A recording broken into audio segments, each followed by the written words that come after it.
This lesson is going to be titled Inverse Trigonometric Functions. And all that means is we're basically going to be doing the opposite of what we've been doing with our trig ratios. So inverse trigonometric functions. And we'll get to what all this means in a minute, but for right now I'm going to show you a little example with this right triangle here. We have a right triangle that has the shortest side is 3, the longer leg, or the other side here, is 4, and you could work out the Pythagorean theorem and figure out that 3 squared plus 4 squared equals 5 squared. And that's a pretty basic concept that you're all pretty good with. And what we've been doing is I've been giving you an angle, like saying, here's an angle, I want you to find the sine of it. And so you would write down that the sine of angle A equals the opposite over the hypotenuse. And that's what you would do. You'd write down whatever the opposite is, whatever the hypotenuse is, and you'd figure out what that equals. Well, what we're going to do now is, instead of me telling you what angle A is, I'm still going to tell you what the sine of angle A equals, but I'm not going to tell you that angle A is 40 degrees or angle A is 60 degrees. I'm just going to tell you that the sine of angle A is, let's say, 4 over 5. And so when you look back at this triangle over here, that means the 4 is the opposite and the 5 is the hypotenuse. Well, if that's the case, which one of these two angles is angle A? Hopefully, you realize that this is angle A because opposite is where the 4 is. So that means this would be the adjacent. So this angle right here would be angle A. I could have said that instead of sine of A equals 4 over 5, I could have said cosine of angle B equals 4 over 5.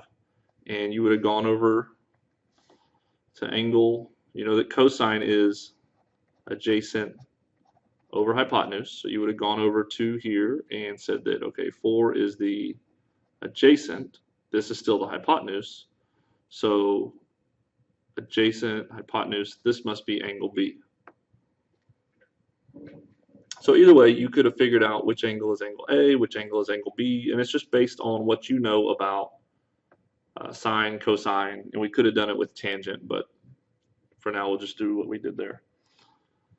Okay, but that's not really what we're going to be doing. That's just a little thing to get you thinking. You'll have some homework problems that involve you doing these kind of things, but they're just to get you thinking in the right way. I'm going to erase all of this, and I'm just going to go back to my little right triangle that I had. And I'm going to put some random side lengths on here. I'm going to put, well, I'll just go with 3, 4, 5 again. So we'll do 3, 4, and 5. Now you could tell me all about 3 squared plus 4 squared equaling 5 squared, and you could tell me that this is a 90-degree angle. But that's probably about all you're going to be able to tell me right now. What we're going to do with our inverse trigonometric function, so inverse trig functions, is we're going to figure out what angle A and angle B's actual measurement are. So for example, let's just work with angle A. Angle A, right here, if I said, what's the sine of angle A? You know that sine, remember from our SOHCAHTOA, you know that sine is opposite over hypotenuse. So you would say the sine of angle A is opposite 4 over hypotenuse 5. But there's some angle measurement, like 30 degrees or 60 degrees or 22 degrees, that when you push sine and that angle in your calculator, it equals what 4 divided by 5 equals. So we're going to see what 4 divided by 5 equals. I take my calculator and I do 4 divided by 5, and I get 0.8. So there's some angle, and I don't know what it is, but let's say if I pushed sine 45 in my calculator. So on my calculator I push sine 45, and it equals 0.707. Well, maybe I need to get higher, so I'll try sine 55. So I'll type sine 55 in my calculator, and it equals 0.819. So now I went a little too high.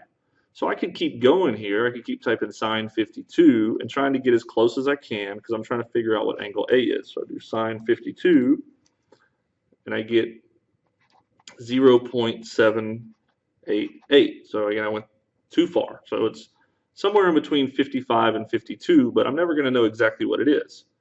Well, lucky for us, we have something called an inverse trigonometric function. And if you look on your calculator where it says sine, cosine, and tangent, where those buttons are, right above them you'll see sine to the -1, cosine to the -1, and tangent to the -1. And you should hopefully remember that anything with a -1 exponent is called an inverse. So the inverse of sine is sine to the -1. And to activate that on the calculator, we just push the second button. So to find out what angle A is, if I know the sine of angle A is 0.8, on my calculator, I just push sine to the -1 of 0.8 and see what it says. So I push second sine 0.8 and I get 53.13. So 53.13 degrees is what angle A is. So the measure of angle A equals 53.13 degrees. That would have taken me a long time if I just kept guessing things between 52 and 55. So that's what an inverse trig function is. That's what it does for us. I'm going to do another example. So I'm going to erase all this and just do another quick example. Okay, so here is my new triangle. I've got a right triangle with 5, a 7.5, and a side over here that we could find the length of it if we wanted to. We do 5 squared plus 7.5 squared equals whatever this is squared. Do the Pythagorean theorem and we'll figure it out. But if we want to find out what angle B is, or let's do angle A first. So to find angle A, well, if this is angle A right here, then 7.5 is the opposite, and 5 is the adjacent. And you know that the tangent function uses opposite and adjacent. So I would write tangent of angle A equals opposite over adjacent. And I would figure out what 7.5 divided by 5 is using my calculator. I get 1.5. So whatever angle A is, the tangent of it equals 1.5. So to find out what angle A is, I'm just going to do the inverse tangent of 1.5, and it'll give me angle A's measurement. So I hit second tan 1.5 and hit enter, and I get 56.3 degrees. Okay, so what that's telling me is that the measure of angle A is 56.3 degrees. Now, I should be able to just do 90 minus 56.3. So 90 minus 56.3 equals 33.7. And that's what angle B should be, because these two angles have to add up to 90. But we'll check it anyways. We'll do angle B right here. Okay, so if this is angle B, 5 is opposite, 7.5 is adjacent. So again, we're doing tangent, but it's going to be opposite of what it was. So tangent of angle B equals opposite 5 over adjacent 7.5. So I'm going to figure out what 5 over 7.5 is.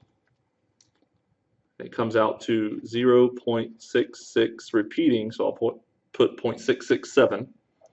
And now if I want to know angle B, I do inverse tangent of 0.667, and I'm hoping that it's going to come out to 33.7.